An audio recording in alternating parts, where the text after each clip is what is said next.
Nos acompañan aquí dos expertos en políticas sociales.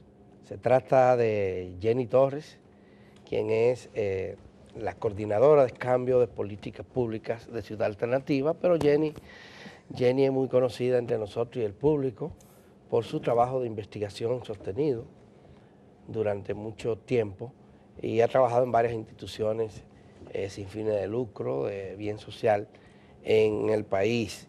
Y está también con nosotros Rafael Jovinet, quien es economista y también está trabajando en Ciudad Alternativa.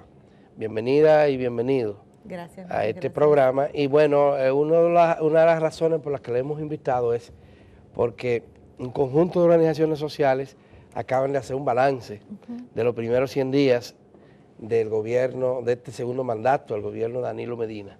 Y entonces queremos ver un poco los hallazgos de ustedes, cuál es ese balance. ¿Cuál es la situación? Sí. Así que tienen la palabra. Bueno, pues muy buenos días, gracias por permitirnos estar aquí, que este balance de los 100 días llegue pues a un público más amplio.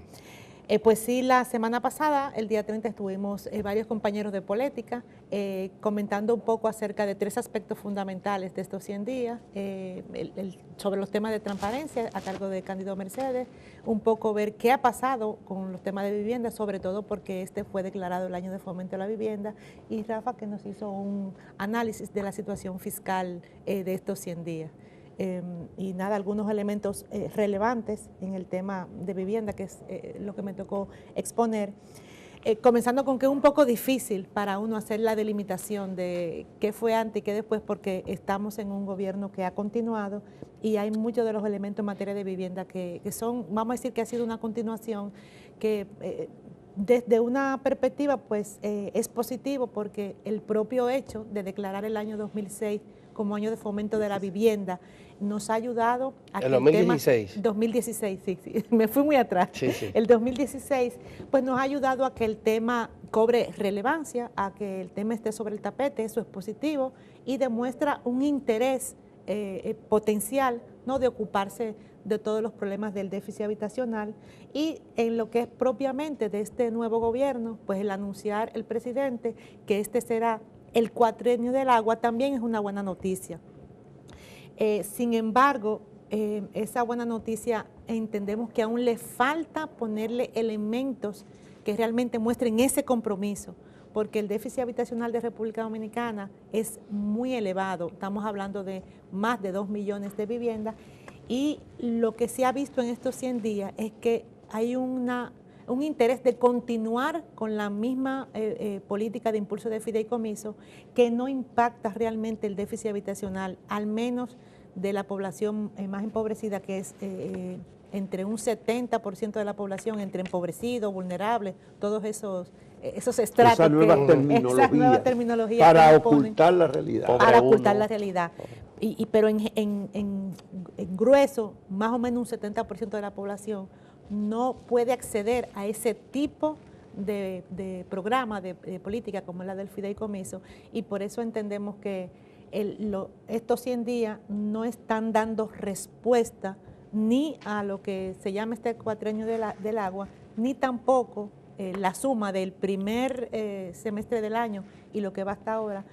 No parece que va a ser un año distinto en cuanto a fomento a la vivienda. Las inundaciones de estos días parece que hacen que el gobierno varíe la política, porque va a tener que atender a poblaciones que fueron afectadas por las inundaciones, perdiendo sus viviendas. Estamos hablando de cientos de viviendas, para no hablar de miles, que fueron destruidas o semidestruidas por la crecida de ríos y las inundaciones.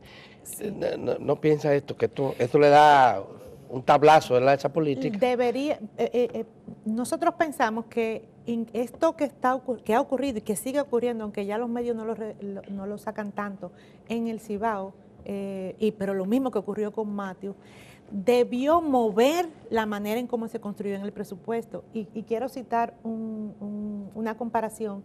En el presupuesto destinado para prevención, que está, si no cambió, entiendo que no cambió desde el formulado hasta la aprobación, se sitúa en más o menos 70 millones de pesos dentro de presidencia. Si lo comparas con el presupuesto que tiene, por ejemplo, lo que es DICON y la DIAPE, juntos tienen 450 millones. Y lo que es el proyecto del 911, que no quiero restarle méritos, pero el proyecto del 911 tiene 2.400 millones de pesos. Y si yo lo veo en términos estratégicos de qué es lo que, cuál es el problema que tenemos año tras año en el país, bueno, medio año de temporada ciclónica y tenemos una debilidad fortísima en lo que es la ley, el proceso total de prevención de riesgo, la gestión de riesgo en general. Yo pienso que eso debió mover a que se modificara esa proporción.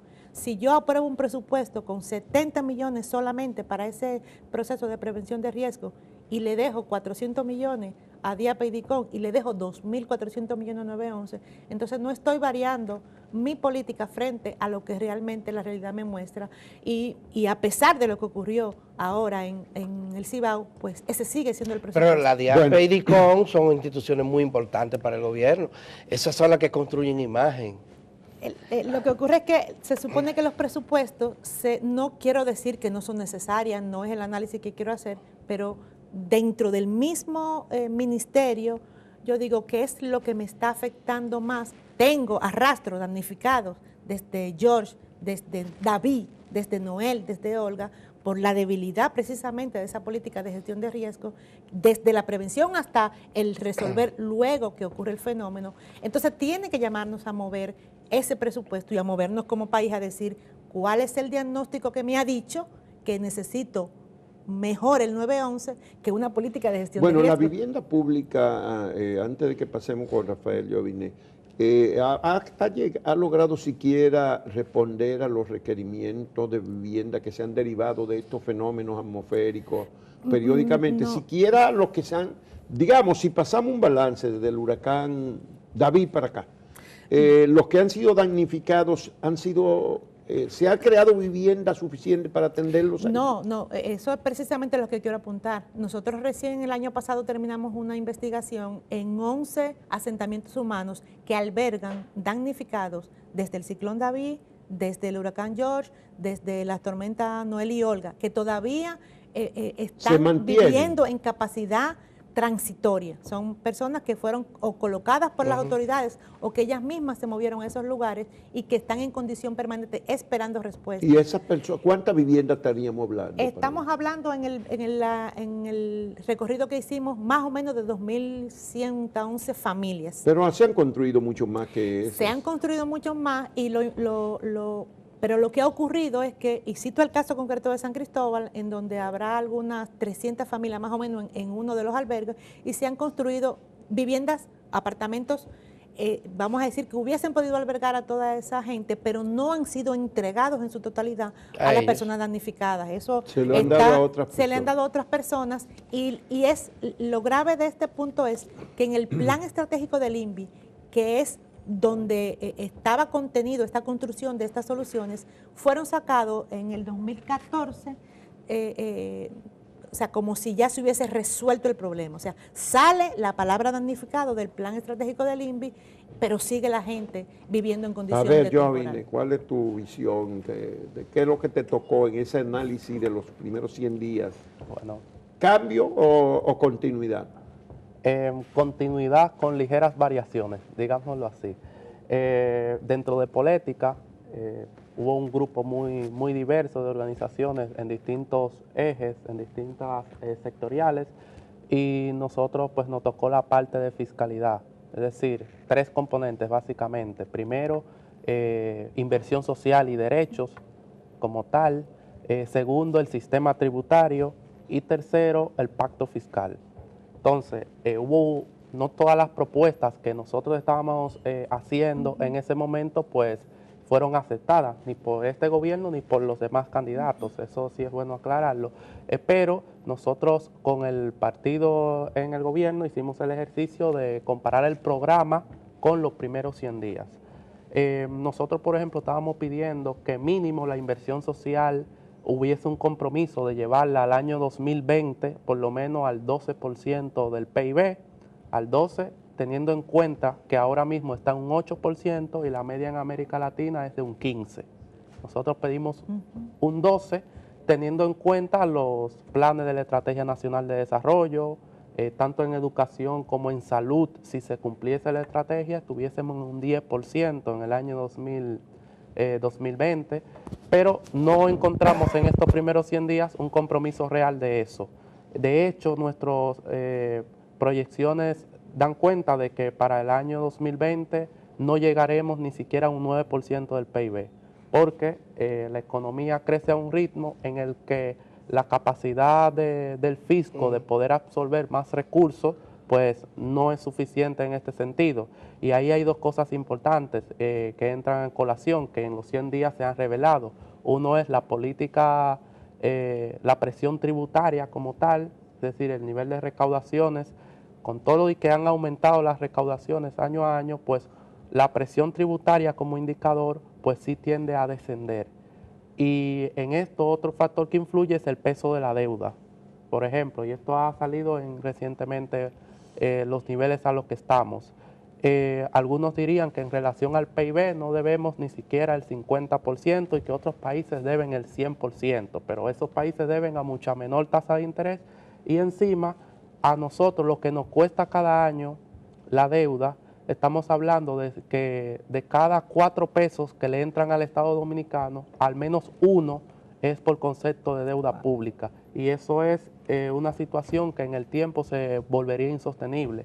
Y eso son una cantidad de recursos que no le llega a las partidas, por ejemplo, a educación, que aún con todos los avances que ha habido y los incrementos, pues la demanda en los próximos años va a ser mayor cuando entre la tanda extendida a funcionar plenamente. En salud, los aumentos que han habido de un año a otro todavía no son suficientes en comparación con las demandas.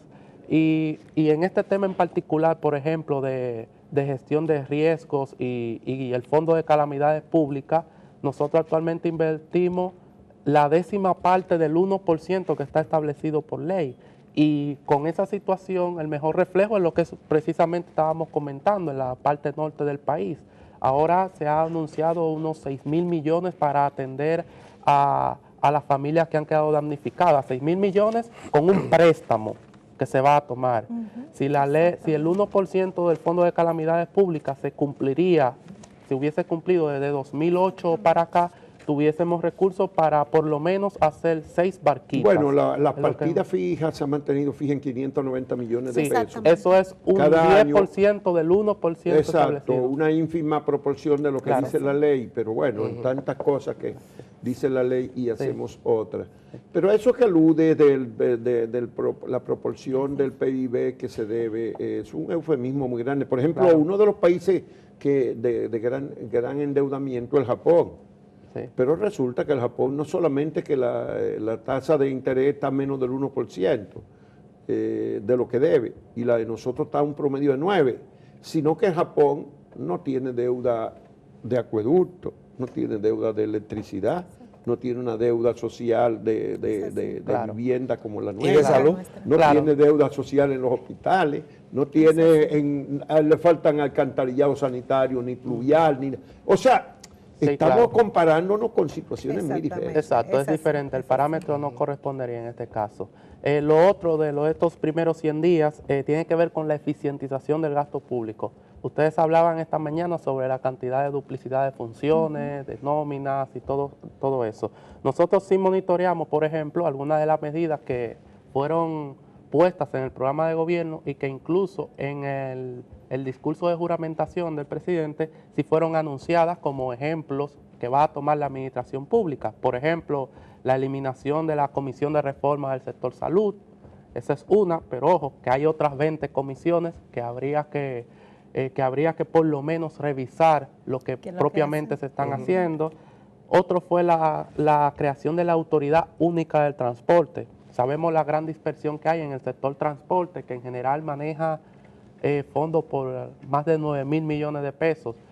Nosotros esperábamos que esa promesa de esa Autoridad Única de Transporte ya llegase al presupuesto del año 2017. Y cuando fuimos a buscar en el presupuesto del año próximo, encontramos las mismas partidas de las 6 o 7 instituciones que están en los años anteriores. Lo que quiere decir que el anuncio del presidente el 16 de agosto no es ni siquiera para el año que viene.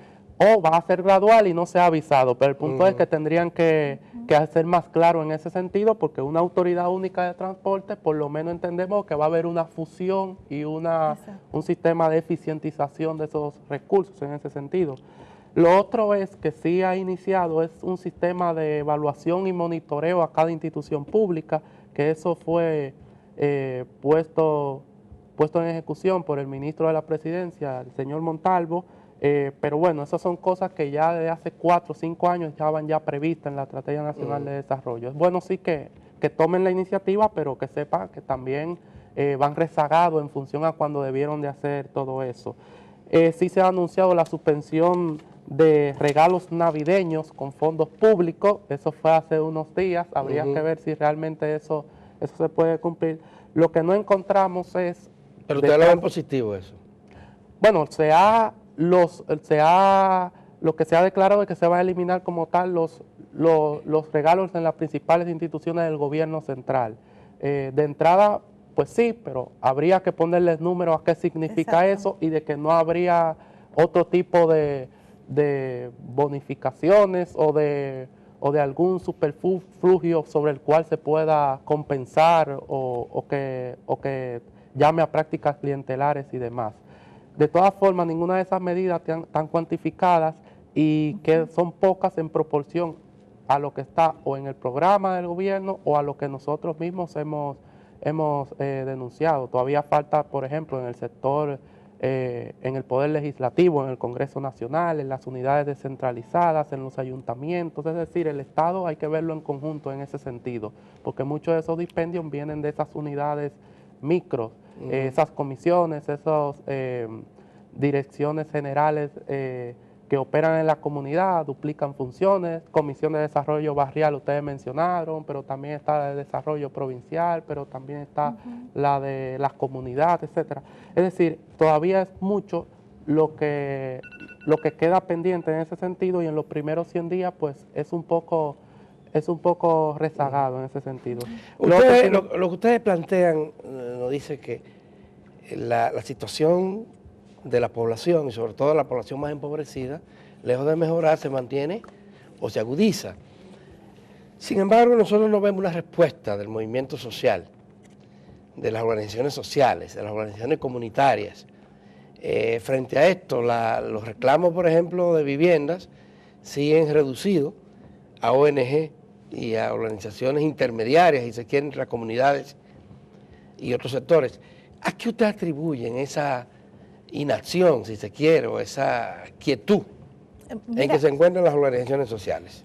Yo no pienso que haya una total inacción. De hecho, en Casayá, que es la campaña que está liderando todo este tema de exigencia de la vivienda, se manifiestan incluso las personas que viven en condiciones damnificadas y se han manifestado en sus localidades, pero no siempre es tema que recoge la prensa. Y nosotros en Casayá nos hemos mantenido, si se quiere, no en protesta, en acciones de calle, en acciones de movida, más o menos por un año, pero no ha sido tampoco tan recogido. Y, por ejemplo, un tema que el jueves precisamente tenemos la movida de cierre del año, a propósito del Día de los Derechos Barriales, alrededor del caso de los Tres Brazos. Ustedes habrán visto en la prensa que en el 2010 aquí se vendió un barrio completo al sector privado y con los Tres Brazos nos hemos movido al menos 3 veces frente al Palacio y son organizaciones comunitarias, son la Junta de Vecinos de los Tres Brazos, es Copadeva, es la asociación, las pequeñas juntas de vecinos que hay en los barrios damnificados, y creo que sí, que la gente se mueve, no es tan fácil porque hay como un aparataje de prensa que muestra que todo está bien, que la pobreza se reduce. Sin embargo, en términos de hecho, cuando vas al presupuesto, cuando vas a analizar la realidad de la gente, la cosa no es así.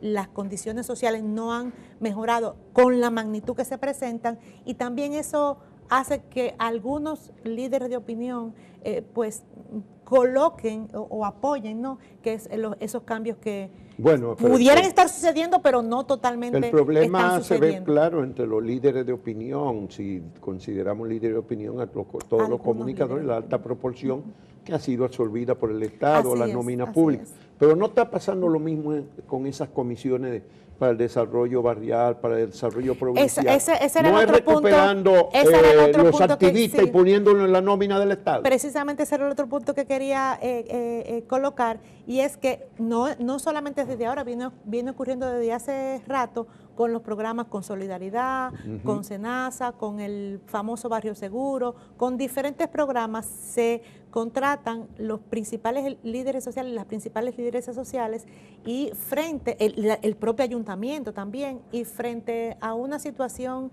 que de dificultad de empleo, de dificultad de estrategia de sobrevivienda, pues evidentemente una respuesta que la gente tiene que aceptar, o que la gente acepta, y su acción en las movidas ha mermado. Eso es cierto. Se desarticula. Se desarticula, pero sí quiero decir que la gente sigue moviéndose, y quienes están impulsando la demanda de los derechos de la vivienda son organizaciones comunitarias de barrio, con esa dificultad que ustedes han planteado y que ha planteado. Pero hay situaciones que son inaceptables y difíciles de entender. Caso de los Alcarrizos, damnificados del ciclón David. Del ciclón David.